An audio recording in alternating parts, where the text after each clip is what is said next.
Bonjour, alors aujourd'hui je vais vous présenter l'oracle des usages et savoirs de sorcière. J'ai longtemps hésité pour tout vous avouer par rapport à cet oracle parce que déjà le titre usages et savoirs de sorcière pour moi relevait plus d'un bouquin que d'un oracle. J'entends par là que j'avais du mal à imaginer qu'il puisse réellement répondre à un questionnement. Et pour moi, c'était plus de quelque chose pour nous délivrer une certaine connaissance par rapport à un domaine, et donc ici le domaine des usages et des savoirs de sorcière. Donc voilà, bon, enfin. En plus, deuxième frein, c'était le nombre de cartes, parce qu'il n'y a que 25 cartes. Alors c'est vrai, vous me direz, attention, les arcanes majeures du tarot, il y en a 22, et beaucoup utilisent seulement ces 22 cartes, et elles répondent à vraiment tous les domaines, elles peuvent apporter toutes les réponses à nos questions. Si on connaît bien le tarot, effectivement, elles se suffisent à elles-mêmes. Donc bon. Mais bon, voilà, maintenant, on a de plus en plus sur le marché des oracles de 70, 80, voire même plus de 100 cartes, et ce de plus en plus. Donc c'est vrai que 25, ça nous paraît un peu léger, là, du coup, maintenant. On devient un peu plus gourmand. Donc voilà. Seulement, après, je me suis rendu compte que c'était une œuvre de Pandora Hertz. Je ne sais pas si on le dit comme ça. Vous m'excuserez sinon. Et donc, je la connaissais déjà par rapport à une autre œuvre que je vais vous montrer. Et je me suis dit, ah mince, quand même, elle fait un bon travail en général, cette personne. Et puis, j'ai vu une vidéo de Laurence RW, je crois que c'est le nom de sa chaîne, qui a présenté ce jeu. J'en ai pas vu d'autres, hein, qui a présenté ce jeu. Et je sais pas, j'ai été attirée, mon œil a été attiré par les couleurs. Vous allez voir, pourtant, bon, voilà, en général, le bleu, c'est pas forcément ma couleur préférée. Alors, c'est une jukebox, hein. Hop là, voilà, vous voyez. Bonne qualité quand même, mais bon, jukebox. Je la referme, excusez-moi. Hein. Donc, voilà. Elle nous met sorcières, sorciers, partez à la rencontre des usages et savoirs ancestraux et venez découvrir les messages de l'oracle. Alphabet sorcier, outils magiques, rituels et esprits guides se dévoilent en 25 cartes de pouvoir, porteuses de sens et d'énergie puissante. Laissez-vous guider et ressentez la magie qui s'éveille en vous. Voilà, je le pose ici. Je vous montre déjà le dos. Hop là. Donc déjà le dos, je le trouve très très beau. Rien à redire, le dos, franchement, ça fait penser à un mandala, je le trouve magnifique. Le format des cartes est très très grand, je vous montre par rapport à une carte de tarot classique. Hop là, vous voyez, vraiment la différence, elle est autant en largeur qu'en hauteur, voilà. Et les couleurs, je vous les montre. Les voilà. Alors j'espère que vous n'avez pas trop de reflets avec mes lumières.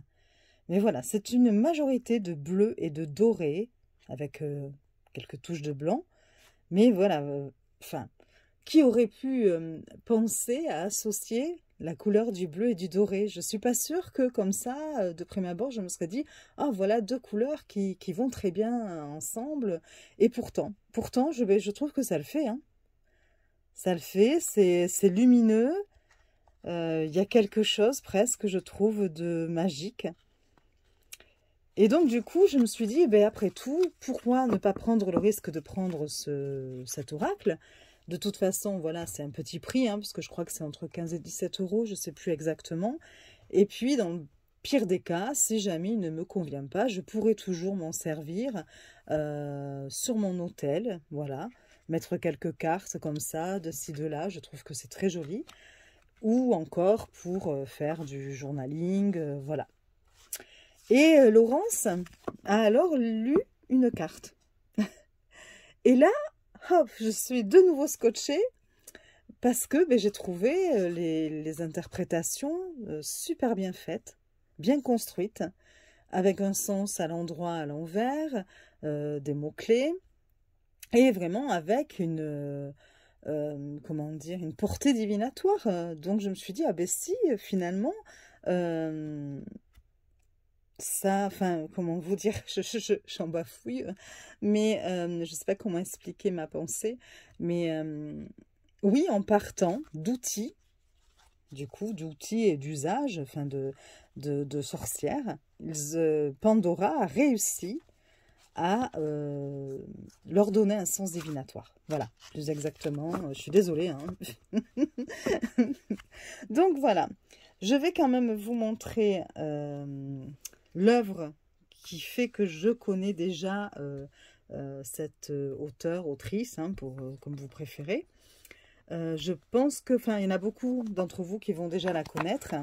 C'est l'Oracle des Astres, qui est vraiment un oracle génial. Voilà. Donc, c'est dans une boîte comme ceci. Vous voyez, je vous montre brièvement, hein, mais bon. Si après, vous souhaitez voir une présentation, mais je crois qu'il y en a déjà quand même pas mal hein, sur YouTube, je pourrais tout à fait vous la faire. Mais vous voyez, les cartes se présentent comme ça. Il y en a 53. Donc, vous avez un petit panel là, comme ça, de dégradés de couleurs entre le violet, le bleu, le noir.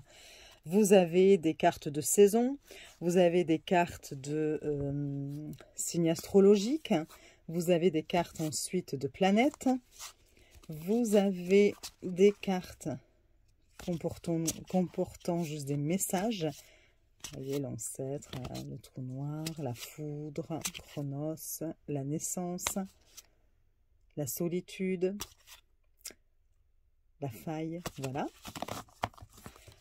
Le carton est vraiment très très bon. Le dos se présente comme ceci. Vous aviez avec, donc dans le coffret, vous voyez, qui est très joli, hein, la boîte, avec un petit ruban. Je les remets dedans, hein, parce que je vous le présente juste comme ça, rapidement. Vous aviez un petit livret, comme ceci, en anglais et en français, donc avec, voilà, des mots-clés. Là, je vous montre en anglais, mais bon, voilà, vous avez les mots-clés en français. Donc voilà, qui est dans la boîte. La boîte, voilà, le couvercle, il est comme ça à l'intérieur. Et vous aviez la possibilité d'acheter un livre à part, qui est tout glacé, qui a une excellente qualité. Oups, dans la caméra, voilà. Et dans ce livre, je vous montre rapidement aussi, vous avez des remerciements, le sommaire, une petite introduction, des généralités divinatoires, comment vous approprier les cartes, les purifier, peut-on laisser d'autres personnes manipuler nos cartes, vous aviez de jolies illustrations, quelques règles d'éthique, l'espace et ambiance de tirage, les particularités de l'oracle des astres, donc elle nous explique comment elle en est venue à créer cet oracle, comment il est né. La structure du jeu, donc effectivement, elle nous explique qu'il y a 4 cartes de saison, 12 cartes de signes, 11 cartes des planètes et 26 cartes symboliques comprenant 13 cartes de teinte bleue aux énergies masculines et 13 cartes de teinte mauve aux énergies féminines. Donc elle nous parle des cartes de saison qui permettent de dater. Elle parle des cartes des signes du zodiaque qui permettent d'attribuer des traits de personnalité, des émotions ressenties au moment du tirage, un caractère, un profil. Elle nous parle des cartes inversées. Si on souhaite les lire inversées, on les prendra plutôt enfin, on leur donnera plutôt un aspect négatif, un sens diminué, peut-être un blocage, un obstacle. Elle nous parle des associations particulières de cartes, parce qu'effectivement, pour chaque carte, vous aurez quelques associations de proposer. Ensuite, elle nous propose des tirages, et les tirages sont vraiment très très intéressants.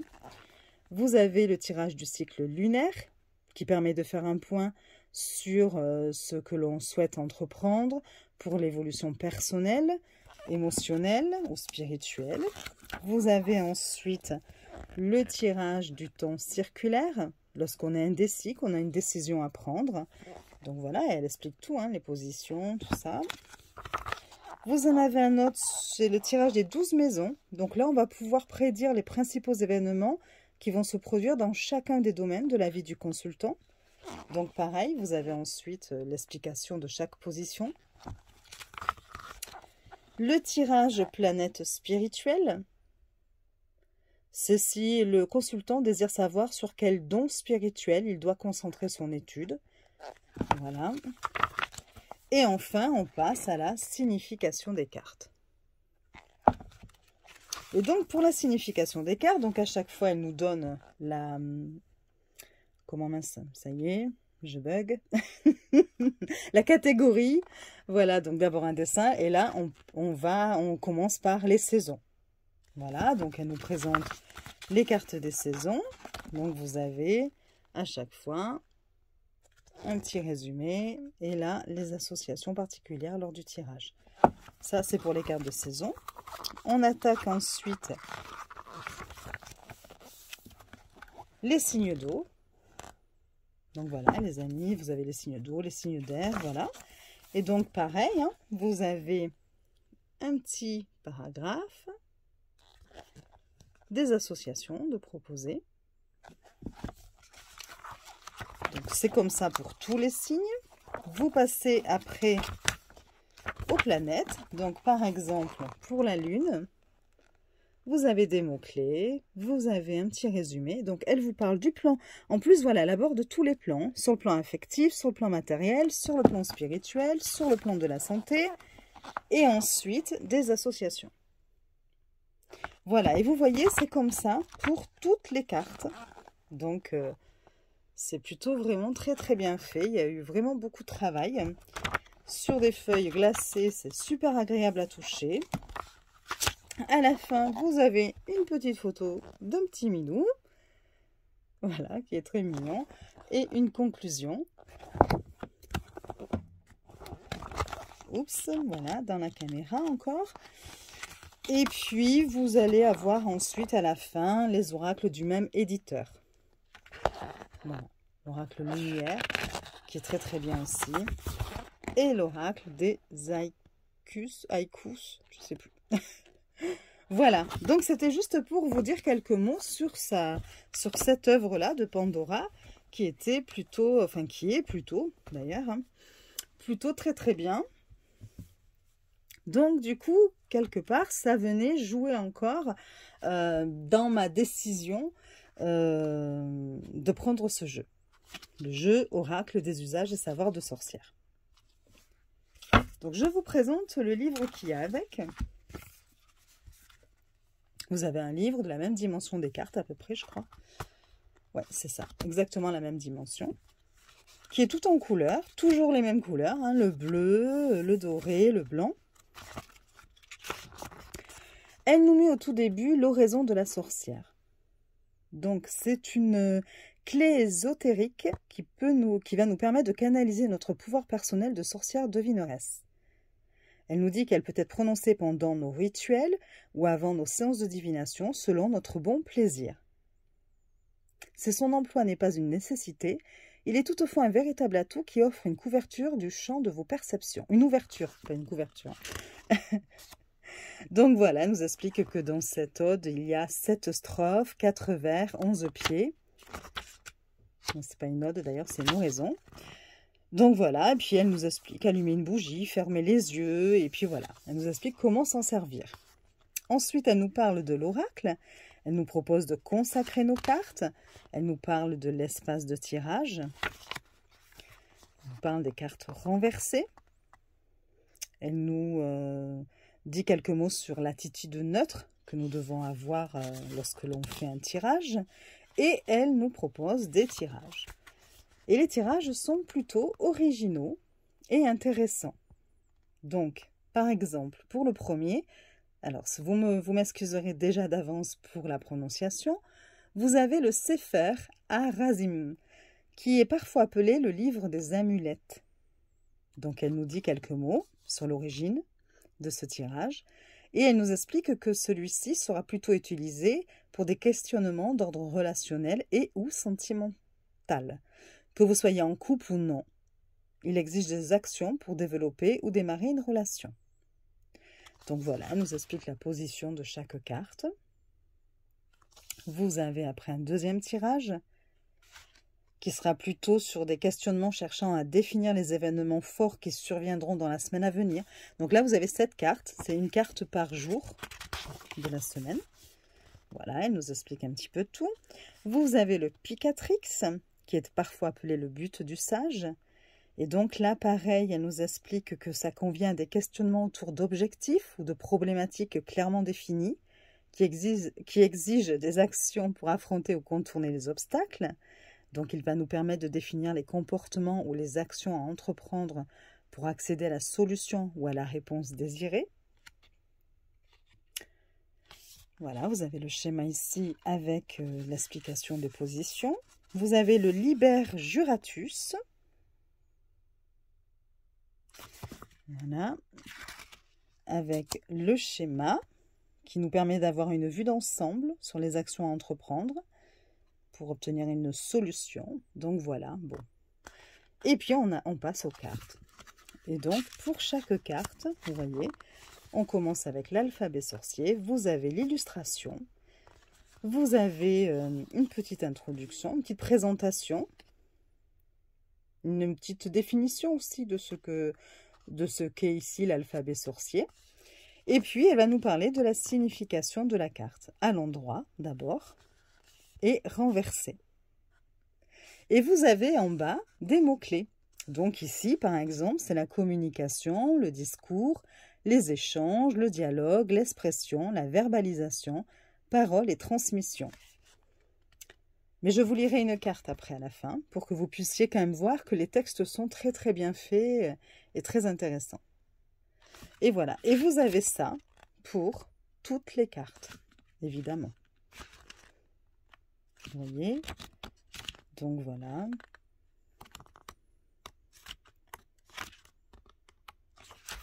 Et ensuite, une dernière page de remerciements. Voilà. Donc, je vais vous montrer les cartes. On commence donc par l'alphabet sorcier.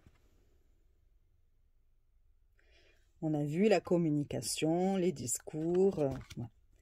L'autel, qui va plutôt être la famille, le foyer, le petit cocon. Donc ça, c'est à l'endroit, hein. Bien sûr. Après, adapté à l'envers, vous verrez quand je vous lirai une carte, quel changement ça peut apporter au niveau du sens.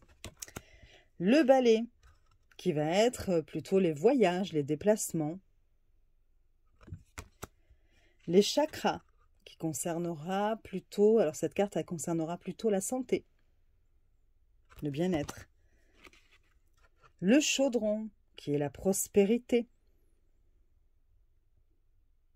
l'argent. Les directions, c'est les choix, les décisions. Le divin, alors le divin, c'était quoi déjà? Je les ai lus, hein, mais bon, après ma mémoire me fait défaut. Faites voir. Allez. Ça peut être intéressant pour que vous puissiez voir un petit peu. C'est tout ce qui est spiritualité, illumination, voilà. Donc ça, c'est le divin. Ensuite, vous avez la divination, qui va être les révélations, le discernement, le jugement. L'esprit guide. Alors, attendez, hop, je tourne la page. Qui est le conseil, la protection, la sécurité.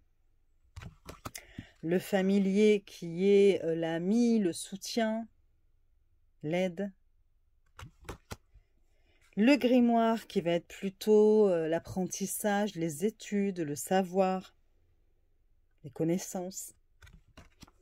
Les heures planétaires qui va représenter plutôt le moment propice. C'est le moment de, voilà, il est temps de faire ça à l'endroit, évidemment.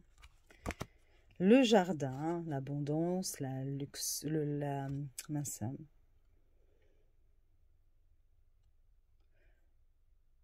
Bon, voilà, enfin, la luxure, mais c'est pas tout à fait ça. La lithothérapie, qui est Je ne me souviens plus non plus. Attendez, je regarde. Qui est la santé. Donc, en fait, les chakras, tout à l'heure, c'était l'équilibre. Et oui, évidemment. Et l'ancrage, la stabilité. Et ça, celle-ci, c'est plutôt la carte de la santé. Je suis désolée. Donc, voilà. Ensuite, vous avez la lune, qui va être le commencement, la fin d'un cycle. La magie. Alors, attendez, je vérifie. Alors, la magie, c'est l'action, la démarche, l'autorité, le contrôle aussi. Moi, je les trouve très jolies. Je ne sais pas vous, mais voilà, je les trouve originales en plus. On n'a pas trop l'habitude de voir ces couleurs. La méditation, c'est la réflexion, on fait un bilan, c'est la compréhension. La médiumnité, je tourne au fur et à mesure les pages hein, pour pouvoir vous lire. La médiumnité, c'est la mort, le deuil, la réincarnation, la transformation. Les outils sorciers, qui est, je crois, le travail, je vérifie, hein, c'est le travail. Ouais, les capacités, la créativité, profession, voilà. La purification, ben, évidemment, c'est le nettoyage, l'assainissement, régénération, le lâcher-prise. La récolte, bon, ben là, bien sûr, hein, on sait, on récolte le fruit de notre labeur, de nos actions. C'est la gratification, le mérite, la reconnaissance. Le rituel, c'est la fête. Ça rappelle un petit peu le 3 de coupe dans le tarot. Donc, on a l'amusement, la joie, la célébration, la réjouissance. La sorcière, c'est... Alors, attendez, je vérifie. L'amour. Comment j'ai pu oublier? C'est l'amour, la séduction, le charme. Là, ça peut être la maternité, la sexualité. Le sortilège, je vérifie. C'est l'adaptation. C'est l'intégration. C'est la compréhension, la diplomatie, la souplesse. Toujours, voilà, à l'endroit, hein, comme je vous dis. Et la synchronicité... Je crois que ce sont les messages. Oui, c'est ça. Messages, nouvelles, réponses, un signe, une information, une solution, l'annonce de quelque chose. Voilà. Donc voilà, je ne sais pas ce que vous en pensez, mais je trouve quand même que voilà, il est assez complet. En plus, vous avez le sens à l'endroit, à l'envers, ce qui du coup donne plus de possibilités de réponses par rapport à nos questions. Le dos, il est magnifique hein, quand on fait comme ceci, voilà. Alors à mélanger, évidemment, les tranches sont neutres. À mélanger, évidemment, ben, c'est pas simple, parce qu'elles sont super grandes. Moi, je peux même pas les attraper avec mes mains. Donc, on est obligé de les mélanger dans ce sens-là. Mais comme il n'y en a pas beaucoup, on peut tout à fait aussi, vous voyez, faire comme ceci. Et voilà, comme ça, en plus, on a le sens à l'endroit, à l'envers. Et puis, on en tire une, comme ceci. Et voilà, vous voyez. Alors...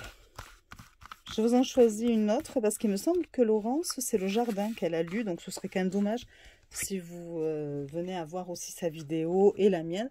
C'est bien que vous ayez au moins 2 cartes différentes un petit peu pour offrir plus de modèles d'interprétation. Donc là, c'est le chaudron. Alors, nous allons regarder dans le livre. C'est classé par ordre alphabétique. C'est rangé par ordre alphabétique parce que vous avez vu, il n'y a pas de numéro sur les cartes. Donc, voilà. Et je vais essayer de vous le lire. Alors, à travers la caméra, et si je n'y arrive pas, je me mettrai un petit peu sur le côté. Attendez, j'essaie un petit peu d'écarter le livre. Alors, murmure de sorcière. Je suis le chaudron, dont l'opulence sème les richesses de ce monde sous toutes ses formes. Mes rondeurs contiennent confortablement la matérialisation de ce qui nourrit les êtres. En moi bouillonnent les ressources abondantes qui sont ardemment désirées par les chanceux. Je distribue aisance, bien et fortune, tantôt de façon charitable, tantôt de manière magnanime. Je suis le chaudron qui régale copieusement les convives installés à ma table par les plus riches ingrédients. Signification de la carte, donc là, à l'endroit. Je vais peut-être me mettre sur le côté, sinon je ne vois pas bien, je suis désolée. Et je suis dans une position très inconfortable. Donc, dans un tirage, le chaudron indique une période confortable durant laquelle vous ne manquez de rien et êtes sans inquiétude pour le lendemain. Il affirme que l'argent arrive facilement et que les opportunités de tout ordre abondent dans votre vie. Il prédit un accroissement positif qui peut se vérifier dans tous les domaines. Il s'agit d'un cycle de chance et de bonne fortune. Après une réussite ou un succès, le chaudron exprime un sentiment de plénitude bien mérité. Il vous conseille de profiter des bonnes choses et de les accepter avec reconnaissance. Il vous invite à faire preuve de prévoyance pour sécuriser la situation et prolonger le confort apporté. Il vous invite également à faire profiter vos proches de cette opulence pour en apprécier encore mieux les plaisirs. Selon le tirage, le chaudron évoque des relations épanouies qui apportent le bonheur dans une énergie de générosité réciproque, qu'il s'agisse de relations familiales, amoureuses ou amicales. Dans tous les cas, le chaudron indique qu'il s'agit d'une période adéquate pour investir, tenter votre chance ou encore saisir une opportunité qui se présente à vous. Alors, la carte renversée, elle vous dit « Lorsque la carte apparaît à l'envers, le chaudron dénonce une personne avare, se méfiant des intentions de tous et se retrouvant seul et isolé en conséquence de son comportement. Il peut également définir une personne matérialiste ne donnant aucune importance aux relations de tout ordre ou à tout ce qui concerne la spiritualité. Il met en garde contre ces tempéraments qui oublient de profiter des choses simples de la vie. Le chaudron peut annoncer une période de malchance. Il prévient ainsi qu'il faut être prudent, car de mauvais investissements, des dépenses inconsidérées ou compulsives, ou encore une mauvaise gestion de vos biens pourrait vous mettre dans une situation compliquée, voire vous pousser à tout perdre. Les mots-clés: abondance, confort, opulence, prospérité, générosité, richesse. Bon, les mots-clés, c'est à l'endroit, évidemment. Voilà, donc vous voyez, je trouve quand même que c'est assez complet, que les interprétations sont plutôt intéressantes, et vous avez ça pour toutes les cartes. Et c'est une belle découverte. Voilà, je ne regrette pas du tout cet achat, bien au contraire. Et donc, j'avais envie de vous le faire découvrir, et puis en même temps, vous présenter une autre œuvre de Pandora, parce que je trouve qu'elle fait un excellent travail, et finalement, même là, c'est encore, je trouve, un bel ouvrage, enfin, voilà, un bel oracle. Je vous souhaite une bonne journée. Si ça vous a plu, vous pouvez mettre un petit like, ça fait toujours plaisir. Un petit commentaire pour me dire ce que vous en avez pensé. Et puis, si la vie, comment dire, si l'envie je sais pas comment on dit, si l'envie, oh mince, aidez-moi, comment on dit l'expression, si l'envie vous le dit, bon, je sais plus. Enfin, si vous avez envie de vous abonner. Marée quoi, parce que du coup ça donne pas très envie. N'hésitez pas, ce sera avec plaisir. Et je vous dis à bientôt, à très vite. Des bisous.